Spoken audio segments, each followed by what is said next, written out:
Hello, my friends, and welcome back. Thank you very much for being with me again today. The eagle has landed, and that is Xi Jinping, the president of China, landed in Moscow, the capital of the Russian Federation, to meet his friend and more than ally or lover, Vladimir Putin, the president of the Russian Federation. As we can see, he was not shut down by the Americans or anybody else, like a vassal state. So he's safe and sound. What can we expect from this visit? First, we have to mention the fact that, or at least be mindful that this is Xi Jinping's first visit after he was re-elected as the president of China. So that tells you a lot, because usually, as you probably know, when a person gets elected as a president, he makes his first foreign visit to the country that he or his country is aligned with, or the best friend. Let's put it this way: visit the best friend, visit the closest ally. In this case, this is a clear example of what's going on here. There's no secret about it. With all the, I would say, mild attempts that we know of, China could not be deterred from meeting Russia, if you know what I mean, Xi Jinping and Putin. So in this case, what will they do? So I think there will be two options, two scenarios that I see. One would be the one that they will make some pictures, have some conversations, and sign some economic, deals. That's all. And they will make some statements that we all need peace. We all need, there's going to be a multipolar world. Our friendship is more than a friendship, and all that. And we're together, and we, condemn this and we condemn that in general terms.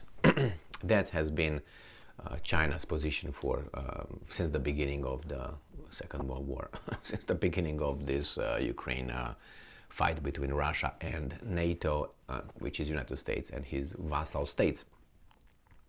You can look, if you want, at it as being Ukraine, but hey, that's like you say, reality is this. All right, well, that's good. That is reality right here, but not more than you could see, actually. And this is, I think, the first. They will not. Xi Jinping will not condemn Russia. He's gonna, push for unity and be all together, friends, respect, mutual respect.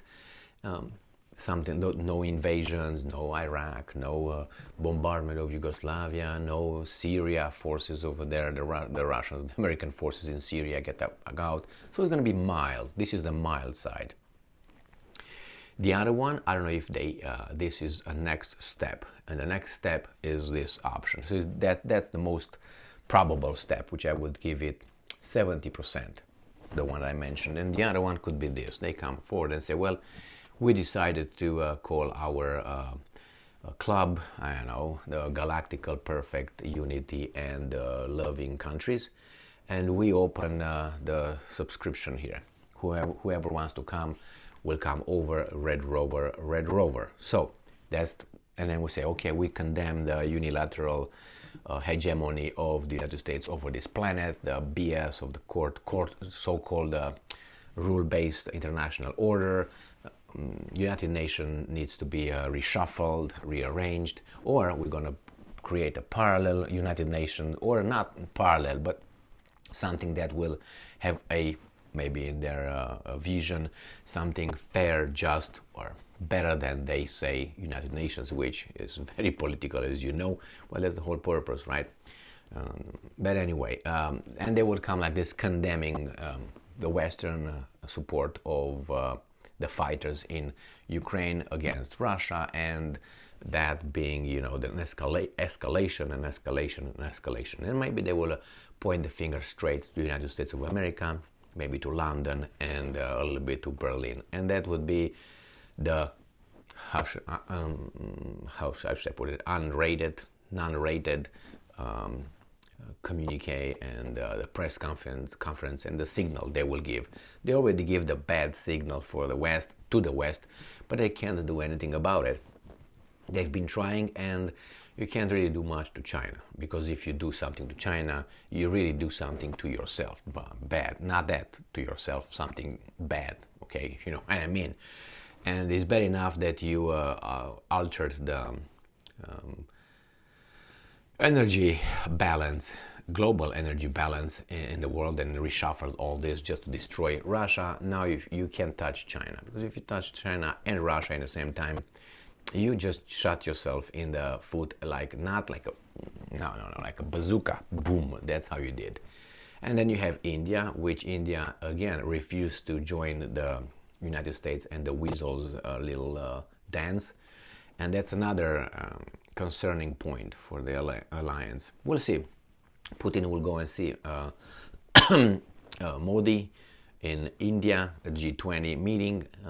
So he said he will participate, or at least Peskov said that yes, we said we will go. Putin will go over there. Yes, India is not a signatory of that court, that without jurisdiction over Russia or United States of America, has no jurisdiction in India as well, because these are not countries, signatory countries of that International Criminal Court in The Hague. So that international court is just for weasels. They can't indict anybody. They can't trial anybody from the United States of America or China or India.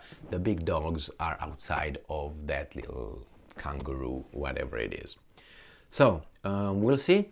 I think that's a lot of frustration coming from the United States of America, and what I'm just how should I put it?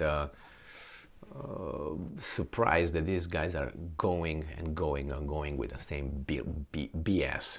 So I got this little article that just talks about what they think Xi Jinping will discuss in Moscow, and again they're deluded in them, and they're not deluded, but they ignore important issues that could be discussed because they don't want to talk about it. They live in denial. So again, Xi Jinping arrived in Moscow on Monday to show off Beijing's new diplomatic swagger and give a political lift to Russian President Vladimir Putin against the West. Just days after the international arrest warrant, they put it international like, it's, oh my God. No, it's just some countries got together, and that's their little international thing among themselves.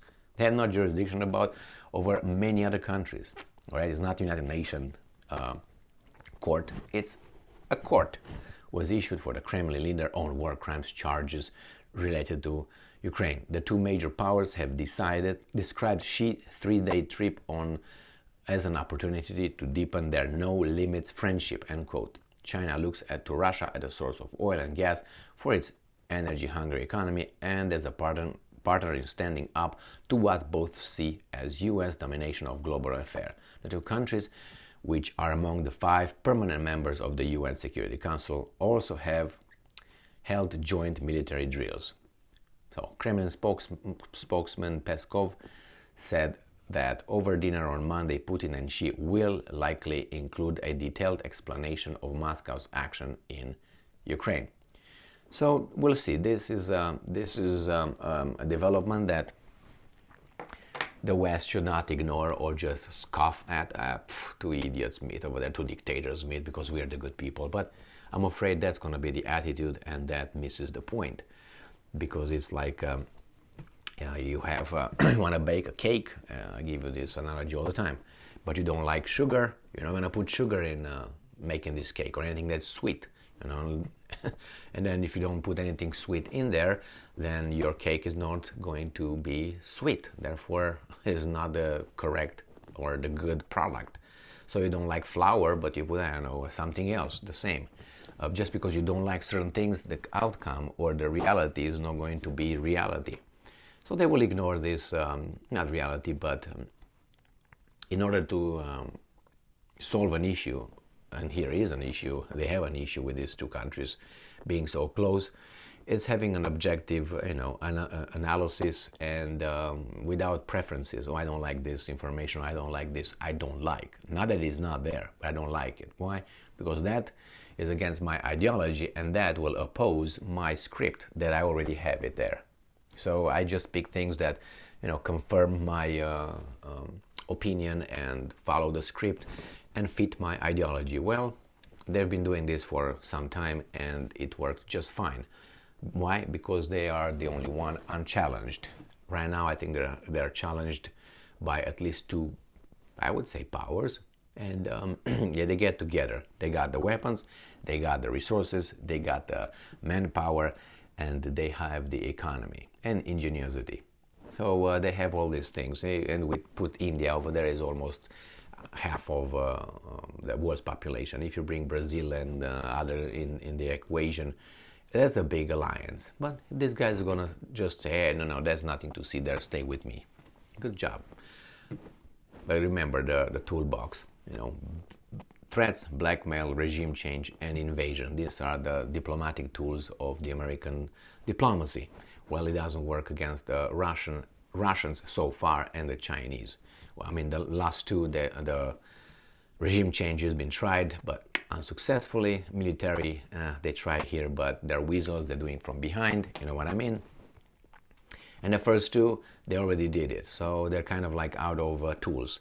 Maybe they should start really, really using diplomacy, intelligence, flair, and equality in discussing issues with the partners, okay, or the guys that you negotiate with, instead of looking down on them and barking orders. And if not, you start using your toolbox: threats, blackmail, regime change, and invasion. But hey, they don't realize yet that they lost it. They don't want to let go. It's like an old rock and roll band that had its apex sometime in the 80s or 70s, and then they went down, and they still think they are there. They're embarrassing, they're ridiculous. But it takes a while, or maybe never, until they die, to realize. After you're dead, you realize when you go to see whomever that you're not there. You're done. And maybe they do know, because they're all drugged up, just to keep them over there, forget the reality. So yeah, these guys might be drugged up in their own ideological and denial ideologies. Ideology. Thank you very much for being with me again today. Stay strong, stay smart, look for the truth, and be just.